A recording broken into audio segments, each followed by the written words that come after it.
सद्गुरू श्री ब्रह्मचैतन्य महाराज गोंदवलेकर यांचं प्रवचन 25 मार्च.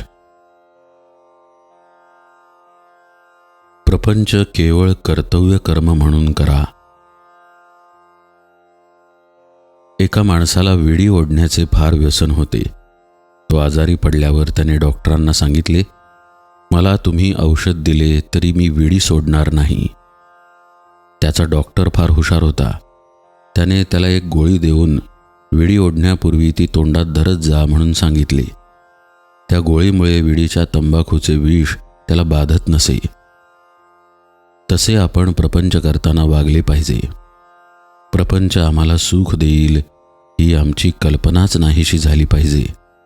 म्हणजे प्रपंचाची हावही कमी होईल आणि नंतर कर्तव्यापुरतेच आम्ही प्रपंचात राहू. जोपर्यंत प्रपंचाकडे आमची दृष्टी आहे तोपर्यंत आम्हाला समाधान कालत्रयीही मिळणे शक्य नाही. प्रारब्धाने प्रपंच आला आहे तो कर्तव्य कर्म म्हणून करत जा, पण त्यात सुख मिळणार आहे या कल्पनेने तो करू नका. प्रपंची लोकांचा स्वभाव फार विचित्र आहे. त्यांना खरे सांगितले तर ते आवडत नाही. वास्तविक आपण प्रपंचातले संबंधी लोक कामापुरते एकत्र जमतो. 5 जण मिळून प्रपंच बनतो. त्यामध्ये प्रत्येक जण स्वार्थी असतो. मग सुख एकट्यालाच मिळणे कसे शक्य आहे? नुसता प्रपंच तापदायक नाही, आकुंचित प्रपंच तापदायक आहे. आपले खरे समाधान भगवंताजवळ आहे ही खूणगाठ पक्की बांधून प्रपंचात वागा. ज्याप्रमाणे व्यवहारात नफा व्हावा म्हणून व्यापार करतात, तो होत नसेल तर व्यापारात काहीच तथ्य नाही. तसेच प्रपंचात समाधान हा नफा आहे. तो जर मिळत नसेल तर प्रपंचाचा लोभ धरण्यात काय फायदा आहे? तुझ्या असमाधानाचे कारण नक्की सांग, असे जर आपण एखाद्याला विचारले तर त्याला खात्रीलायक कारण सांगता येणार नाही. याचा अर्थ असा की तत्वदृष्ट्या समाधान व्हायला खरोखरीच कशाची जरुरी नाही. पण ही गोष्ट कुणाला पटत नाही.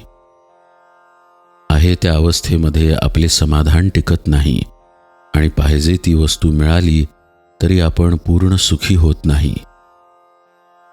कैदेतल्या माणसाला मी सुखी आहे असे वाटणे कधी शक्य आहे का? तशी प्रपंची माणसाची अवस्था आहे. खरोखर प्रपंचात समाधान आनंद मिळत नाही हे अगदी सर्वांना कळते. परंतु शहरातले लोक केवळ अभिमानामुळे आणि खेड्यातले लोक अज्ञानामुळे जसे वागायला पाहिजे तसे वागत नाहीत. या प्रपंचात राहून सुद्धा भगवंताचे प्रेम आणि समाधान आम्हाला कसे मिळवता येईल याचा आपण आधी विचार करायला पाहिजे. नामाच्या सहवासात राहिल्याने देहावरचे प्रेम आपोआप नष्ट होईल आणि मग देहाने मांडलेल्या प्रपंचावरचेही प्रेम कमी होईल आणि पुढे त्याला सर्वत्र परमेश्वरच दिसेल. प्रपंच सुखाचा करणे याचेच नाव परमार्थ होय. जानकी जीवन स्मरण जय जय राम.